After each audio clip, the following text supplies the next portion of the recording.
Bonjour, bienvenue pour cet après-midi de workshop du salon Profession L. Je suis Marie-Sophie et c'est moi qui vais vous accompagner pendant cet après-midi. Nous allons commencer ce workshop avec Audrey Mordant du cabinet Horizon Pluriel. Audrey est coach professionnel certifiée et fondatrice d'Horizon Pluriel. Nous allons parler de la grande question de l'estime de soi. Et Audrey va vous donner une méthode pour la restaurer à partir de la pratique narrative. Audrey, je vous donne la parole. Alors, juste une petite précision avant. Audrey propose des rendez-vous individuels. Donc, vous pouvez prendre rendez-vous sur notre site internet, sur la page dédiée à Horizon Pluriel. Nous allons mettre le lien dans le chat. Et par ailleurs, si vous avez des questions, n'hésitez pas à les poser également dans le chat. Audrey y répondra. Je remonterai vos questions à la fin du workshop et Audrey y répondra. Voilà, Audrey, c'est à vous. Je vous souhaite une très bonne présentation. Super, merci beaucoup Marie-Sophie. Bonjour à toutes. Merci d'abord à toute l'équipe de professionnels pour leur invitation, de me permettre également d'animer ce workshop au cours duquel j'ai prévu en effet de vous parler d'estime de soi et de pratiques narratives. Merci également donc pour la logistique, les moyens mis en œuvre malgré le contexte pour nous permettre d'organiser des rendez-vous. Effectivement, comme l'a dit Marie-Sophie, vous avez encore la possibilité de prendre des rendez-vous avec moi puisque quelques créneaux sont disponibles demain matin, demain après-midi, lundi matin et aussi mardi matin et après-midi. Voilà, donc je vais vous parler d'un sujet qui m'interpelle et qui me passionne. Et d'abord, je vais vous poser quelques petites questions. Eh bien, de quoi parle-t-on précisément lorsqu'on parle de l'estime de soi? Est-ce que c'est la même chose quand on parle d'estime de soi et de confiance en soi? Et puis, est-ce que vous avez déjà entendu parler de la pratique narrative et de l'arbre de vie? Eh bien, je vous propose de répondre à toutes ces questions et peut-être d'autres encore. Mais avant, je vais me présenter très rapidement. Donc, j'ai créé Horizon Pluriel il y a maintenant 4 ans. Et en créant Horizon Pluriel, eh bien, j'ai choisi de mettre au service de mon idéal professionnel et de ma vocation, mon parcours, mon identité, mes valeurs et mes motivations, à savoir ce qui m'anime et ce qui me donne envie de me lever tous les matins. Donc, c'est avec une expérience de DRH dans l'hôtellerie et la restauration que j'ai choisi de capitaliser, également avec une expérience de consultante et de formatrice pour travailler au bénéfice de mes clients sur 3 pôles d'activité. Le premier pôle est l'accompagnement de la transition professionnelle à travers le bilan de compétences et le coaching. Le deuxième pôle d'activité est l'accompagnement de l'orientation scolaire à destination des collégiens à partir de la 3e, des lycéens et des étudiants, sur des formats individuels et aussi sur des formats collectifs, en atelier, sur les mercredis, les samedis et aussi en période de vacances scolaires.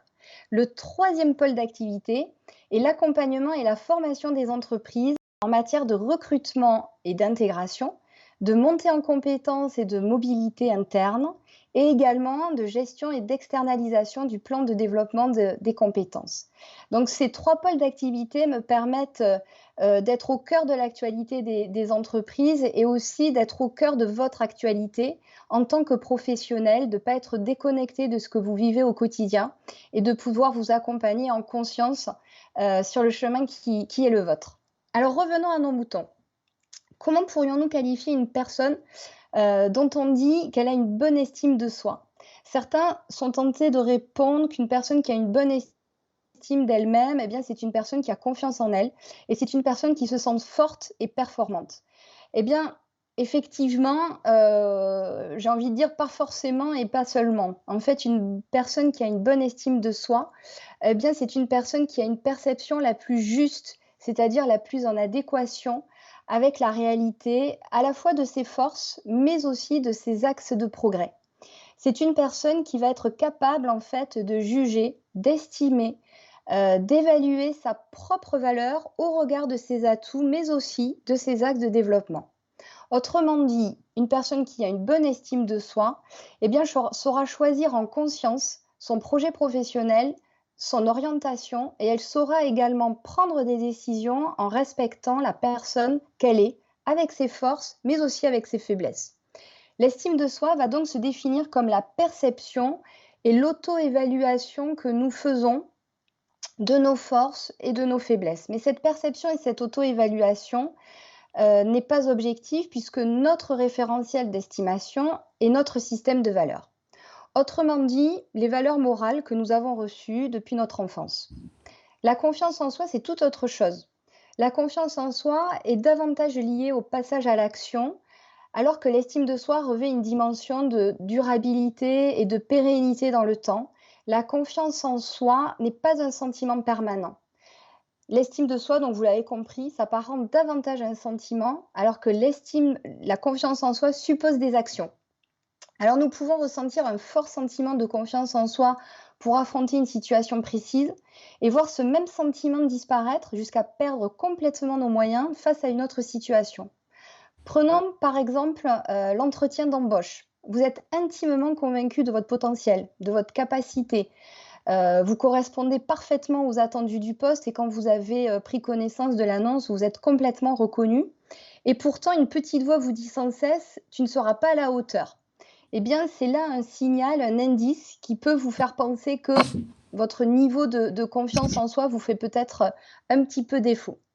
À l'inverse, vous abordez la perspective d'un entretien d'embauche, d'un entretien d'un rendez-vous commercial, par exemple, avec confiance et sérénité. Vous mettez en place et vous menez plusieurs projets de front. Pourtant, une petite voix vous dit « Je ne suis pas satisfait de ce que je fais et de ce que je suis ». Eh bien, dans ce cas, visiblement, vous ne manquez pas de confiance en soi, parce qu'il en faut pour oser, pour entreprendre, mais peut-être que votre estime de soi n'est pas au beau fixe. Peut-être en raison d'un passé, d'une histoire ou d'une expérience difficile. Donc la confiance en soi et l'estime de soi, vous l'aurez compris, sont deux sujets que nous travaillons très souvent en coaching et en bilan de compétences. La confiance en soi va se construire avec l'entraînement et l'expérience. La définition de plan d'action qui va viser à modifier le regard sur soi et sur nos émotions pour renforcer notre capital confiance s'avère extrêmement bénéfique. Par exemple, je vais vous donner quelques axes qui portent leurs fruits et qui sont très efficaces. Le premier axe, accroître son expérience. Eh bien, plutôt que de s'attaquer à ses incompétences, je propose de renforcer la confiance et de déclencher des émotions positives et du plaisir en renforçant les compétences et nos domaines d'expertise. Le deuxième axe, demander des feedbacks. Utilisez un regard bienveillant des autres pour changer votre regard sur vous. Il s'agit en fait de demander, par exemple, par écrit, à quelques proches, de confiance bien sûr, et de différentes sphères, à la fois familiales, amicales ou professionnelles, de vous écrire par mail ou SMS vos forces, vos talents, vos qualités. Et ne demandez que du positif, car le but, c'est bien de reprendre confiance en vous. Attention, si vous n'estimez votre valeur que dans le regard des autres, vous créez une dépendance. Le regard bienveillant des autres, c'est une première étape pour reprendre confiance en vous, mais progressivement, vous allez devoir reconnaître votre propre valeur indépendamment de l'estimation des autres.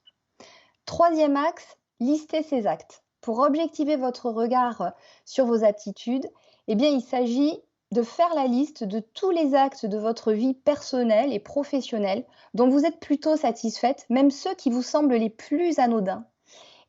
Nous sommes souvent assez impressionnés de constater la longueur de la liste. Troisième axe, se fixer des objectifs réalistes, pas à pas, en respectant votre identité, en respectant vos peurs et en osant progressivement sortir de votre zone de confort, en osant également prendre petit à petit des risques acceptables et progressivement vous autoriser à monter le curseur à votre rythme. Toutes ces actions sont bien évidemment sans effet si elles ne sont pas précédées en amont d'un travail sur les croyances. L'estime de soi, elle, va se restaurer lorsqu'elle a été abîmée par son histoire de vie notamment, grâce à la pratique narrative. C'est une pratique que j'ai découverte en lisant les ouvrages de Dina Scherer et que je vous invite à lire sans plus attendre si c'est un sujet qui vous interpelle. C'est donc dans ces lectures que j'ai trouvées inspirantes que j'ai découvert l'arbre de vie qui, selon moi, incarne à la perfection la pratique narrative qui n'est autre qu'un voyage intérieur pour mieux conscientiser, comprendre, assumer, exprimer ses racines, ses valeurs, ses ressources, ses qualités et ainsi se donner les moyens de dessiner un projet aligné avec son identité. Mais finalement, qu'est-ce que la pratique narrative? Alors la démarche narrative est issue de deux choses principales. Premier élément, les approches collaboratives qui vont considérer que le client est celui qui sait. Le deuxième point, c'est le constructivisme social, qui considère que les valeurs, les croyances, les institutions, les coutumes, les étiquettes, les lois, etc., sont co-construites par les membres d'une culture, par les interactions entre eux, de génération en génération et jour après jour. Ainsi, ça signifie que notre représentation de la réalité est codée par les récits et par les histoires qui vont impliquer des choix narratifs et qui insidieusement vont venir épaissir certaines croyances et qui vont également en disqualifier d'autres. Et cela s'applique particulièrement à notre identité. L'approche narrative va donc considérer que notre histoire n'est pas un compte-rendu exact de notre vie, mais à l'inverse, que ce sont nos récits sur notre expérience qui donnent forme à notre vie et à notre identité. Ces histoires qui nous accompagnent et qui nous influencent depuis le début de notre existence sont issues généralement de notre environnement familial, de notre éducation, de nos lectures, de la lecture, mais également des médias. Qui n'a pas son stock personnel de récits issus de la famille? Alors certaines de ces histoires nous ont aidés à grandir, elles nous permettent même toujours de nous développer dans le sens de nos valeurs, mais d'autres histoires peuvent nous enfermer encore dans l'échec, voire même parfois dans la souffrance. Le principe de l'approche narrative, c'est donc de vous inciter à faire le récit de votre expérience, de votre histoire, de votre quotidien, et de découvrir quelles sont les histoires qui vous constituent véritablement, et à l'inverse, quelle est l'histoire qui vous domine et qui vous retient prisonnière dans un schéma comportemental. Je m'emploie donc à détacher l'emprise des histoires qui vous enferment et qui vous briment en les externalisant de façon à favoriser le développement d'autres récits alternatifs, porteurs de nouvelles possibilités qui, elles, ont souvent été négligées. Il s'agit donc de faire un tri entre les histoires de problèmes qui seront traités comme autant d'objets externes, dont l'influence va peu à peu diminuer, et les histoires alternatives appelées à se déployer de plus en plus puissamment dans votre vie. Eh bien, dans ce cadre, vous êtes la seule personne compétente pour évaluer l'influence positive ou négative de ces histoires dans votre propre vie. Alors, je vous encourage à reconstruire votre représentation de vous-même et de votre vie dans un sens qui correspond mieux à vos valeurs, à vos rêves, à vos espoirs et à ainsi adopter des relations interpersonnelles plus conformes à vos désirs. Grâce à la pratique narrative, je vous aide à vous désidentifier de votre problème ou de ces scénarios dysfonctionnels et à construire une autre histoire fondée sur vos actions positives et bien réelles, notamment dans les moments de votre vie où cette difficulté n'existe pas. L'approche narrative se base uniquement sur l'expérience réelle et non sur des scénarios imaginaires. Pour vous permettre de relier en fait votre récit à vos compétences qui ont parfois été mêlées à des histoires négatives ou que vous pouvez avoir perdues de vue. Avec des questions spécifiques, je vais donc vous aider à échafauder un nouveau récit afin que vous redeveniez auteur de votre vie. On peut même dire que finalement la pratique narrative est une véritable technique de résilience avec la capacité à se reconstruire après un échec, après des difficultés ou après une épreuve. Elle permet de faire son propre travail en se connectant à soi-même, à ses actions positives, à ses valeurs, ses capacités à prendre des initiatives, à entretenir un lien social, etc. En somme, à créer sa vie. Alors, quelle est la place de l'arbre de vie dans la pratique narrative? Comme je l'ai dit précédemment, je me suis inspirée de la pratique de Dina Scherer et c'est une méthode qui utilise les différentes parties de l'arbre comme une métaphore pour représenter les différents aspects de nos vies. Ainsi, l'utilisation des métaphores et des questions soigneusement formulées, invite les personnes à raconter des histoires sur leur vie de façon à les renforcer et augmenter leur espoir dans l'avenir. L'arbre de vie est donc une méthode qui me permet de faire émerger la pratique narrative, par la pratique narrative, de vos compétences, vos ressources, vos qualités, vos valeurs et d'identifier également quelles sont les personnes ressources, c'est-à-dire les personnes sur lesquelles vous pouvez compter. L'arbre de vie nous permet également de faire le lien et de donner du sens à notre parcours au regard de notre identité et de notre système de valeurs. Et il nous permet de nous projeter dans l'avenir avec confiance, détermination et optimisme. Alors si vous aussi, vous avez envie de prendre de la distance, de la hauteur, de regarder votre parcours autrement, si vous avez envie de renforcer les histoires qui vous rendent plus fort, eh bien, je vous propose d'en parler ensemble. Que ce soit pour un coaching ou pour un bilan de compétences, eh bien, je serai ravie de vous recevoir, bien évidemment, sur des rendez-vous, premiers rendez-vous qui sont complètement gratuits et sans engagement. Et cette première rencontre est souvent l'opportunité pour vous d'exprimer votre contexte, vos objectifs et d'en savoir également davantage sur ma démarche et sur les méthodes que j'utilise. Alors n'hésitez pas à me contacter, cela peut se faire par mail.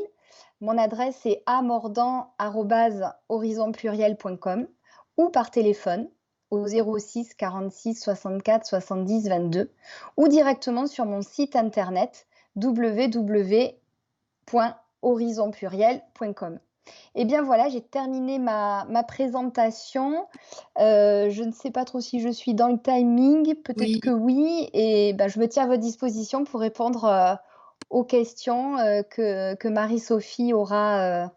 merci beaucoup Audrey, c'était Merci. intéressant, très complet. Pour tout vous dire, on n'a pas vraiment de questions parce que je pense que Bon, c'est vraiment clair avec des outils qui sont assez pratiques et vous avez bien exprimé votre méthodologie avec d'accord.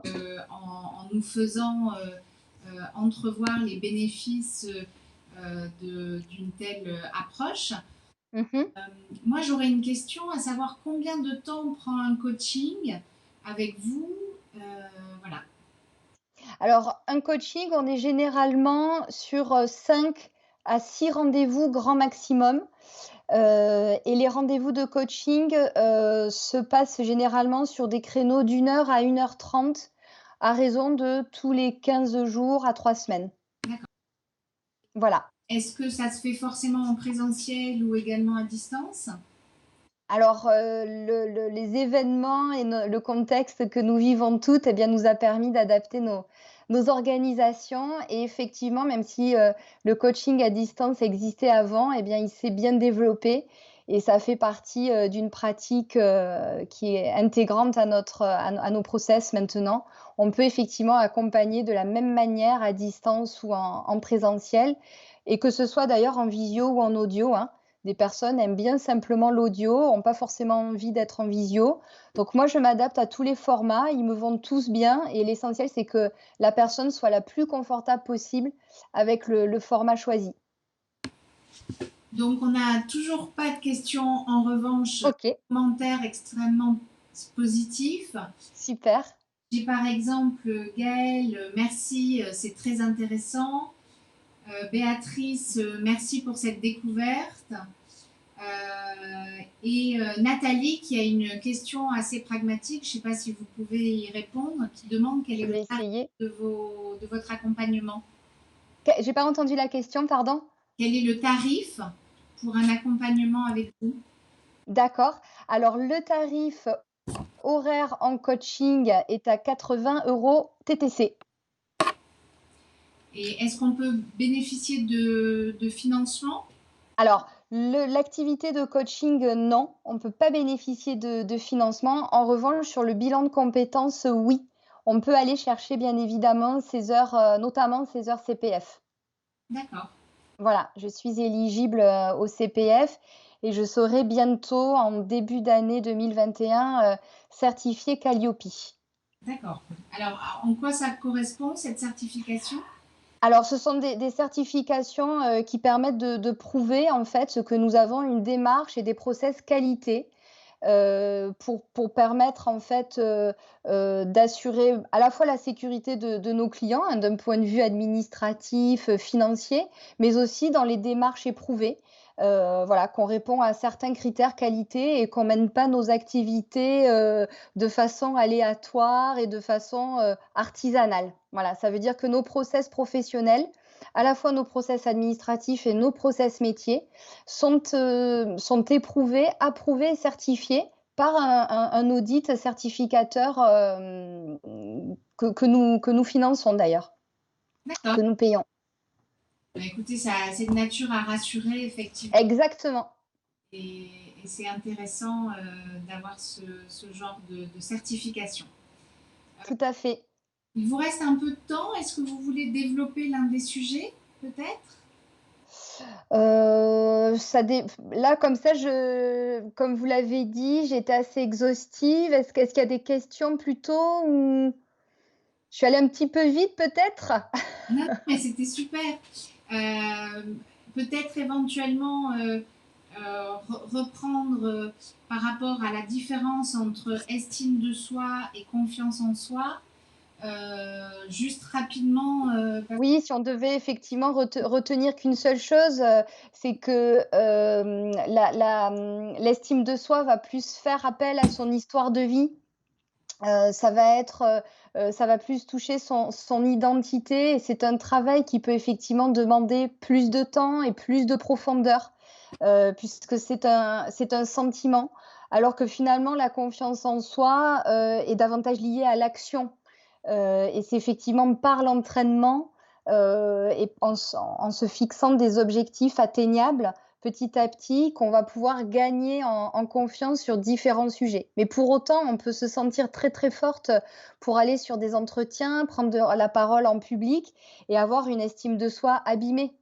Et c'est cette confusion, qui est parfois difficile à entrevoir par mes clientes, qui se disent: «Mais moi j'ai un super poste, j'ai des super responsabilités, tout le monde dit que je suis une wonder, maman et une wonder woman et en fait, j'ai pas du tout moi ce sentiment». Et c'est ça qui demande effectivement du temps, et ça se travaille, pas mal en coaching sur la durée. On règle pas ça en 1 semaine.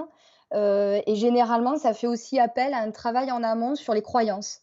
Donc il faut vraiment que la personne, ait envie d'entrer en mouvement, de se remettre en question et de changer de paire de lunettes parce que moi toute seule, et ben je peux pas le faire. Donc c'est vraiment un travail en duo qu'on fait ensemble. C'est un chemin qu'on fait à 2.